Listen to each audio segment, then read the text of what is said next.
Биз бизнестен товар же кызмат сатып алып жатканда бул продукту өндүрүү процессинде адам укуктары сакталганы же сакталбаганы туурасында ойлонбойбуз. Эгер эмгек укуктарынын бузулушу жөнүндө айта турган болсок, бул адилетсиз эмгек акы, жумуш ордундагы дискриминация, балдар эмгегин колдонуу, мажбурлап иштетүү, сексуалдык ыдык көрсөтүү жана адам укуктарын бузуунун башка түрлөрү сыяктуу мыйзам бузуулардын бүтүндөй спектрин камтыйт.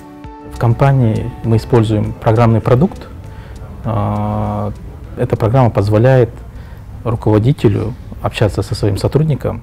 Биз менеджерди ар бир кызматкер менен ай сайын жекече сүйлөшүүгө милдеттендирген жапон куралын ишке киргиздик. Бул бетме-бет отуруп сүйлөшүүлөр жумуш жөнүндө эмес, кызматкер кааласа көйгөйлөрү же аны кабатыр кылган маселелер менен бөлүшө алгыдай жеке сүйлөшүүлөр. Биз жумушчулардын укуктары жөнүндө сөз кылганда көпчүлүк учурда адамдардын эмоцияга болгон укуктары жөнүндө унутуп калабыз. Анын үстүнө азыркы оор күндөрдө биздин эмоционалдык абалыбызга таасир эткен көйгөйлөр. И на это должен руководитель реагировать, если человек недоволен,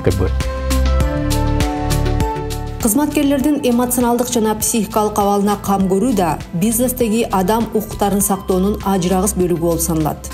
Еженедельно проводится собрание. Жолугушуулар жума сайын өткөрүлөт. Анда кызматкерлер үчүн кайсы жерде ыңгайлуу, кайсы жерлерде ыңгайсыз, кайсы жерде ага оор болуп жатканын талкуулайбыз. Ошондой эле бизде кичинекей балдары бар кызматкерлер үчүн ийкемдүү иш графиги каралган. У которых есть маленькие дети. Эмгек процессинде адам укуктарынын сакталышы эки тарапка тең пайдалуу. Компания өз кызматкерлерине канчалык кам көрсө, анын өндүрүмдүүлүгү ошончо жогору болот. Мы понимаем, что финансово обеспеченный сотрудник. Биз каржылык жактан камсыз болгон кызматкер компанияга көбүрөөк пайда алып келерин түшүнөбүз. Анткени анын негизги каржылык муктаждыктары камсыздалып калса, анда анын иштегенге мүмкүнчүлүктөрү жана күчү көбүрөөк болот. Больше энергии созидать. Аман Green Food компаниясы даттанууларды кароо механизмин иштеп чыгып, ишке киргизген саналуу кыргызстандык компаниялардын бири. Даттануулар бир гана кызматкерлерден эмес, кардарлардан, жеткирүүчүлөрдөн ал тургай компаниянын ишмердүүлүгүнүн натыйжасында укуктары бузулушу мүмкүн болгон коомчулуктан дагы түшүшү мүмкүн. Бул документтин негизги максатын айта кетсем, бул бүткүл коомдон келген, ошол эле биздин кардарлар болобу, өнөктөштөрдөн болобу, жумушчулардан болобу, контрагенттерден келген арыздарды жана кайрылууларды каттоо жана кароо болуп эсептелинет. Ошондой эле биздин бизнес процесстерде пайда болушу мүмкүн болгон жана коомдук тынчсызданууларды тез жана ачык чечүүгө арналган биздин негизги документибиз деп айта алам.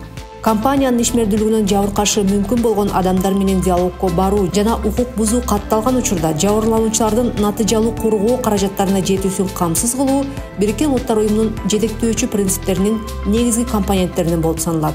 Компания менен кандайдыр бир укуктук маселелерди, мамилелерди жүргүзгөн адамдардын экологиялык болобу же социологиялык болобу ар кандай маселелерин натыйжалуу башкаруу жана өз убагында чечүү үчүн иштеп келет бул документибиз.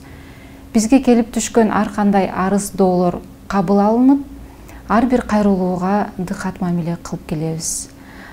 Бул ар бир кайрылуунун дедлайны же убактысы 7 жумуш күн ичинде карап чыкканга аракет кылабыз. Эгерде кандайдыр бир түшүнбөстүктөр болобу же форс-мажорлук жагдайлар болуп калганда гана 30 күн аралыгында толук жооп берип, ошол кайрылууну чечип ал маселе боюнча чекит коебуз. Заманбап экономикада адам жана анын укуктары биринчи орунда турат. Кызматкерлеринин, кардарларынын жана бүтүндөй коомчулуктун укуктарын урматтаган жана коргогон бизнестер гана өнүгө алат. Мындан тышкары, коомдун адам укуктарын урматтоого болгон талабы мамлекеттерди жана бизнести эмгек шарттарын жакшыртууга, балдар эмгегин жоюуга, экологиялык чөйрөгө кам көрүүгө жана дискриминациянын ар кандай түрлөрүн кыскартууга үндөйт.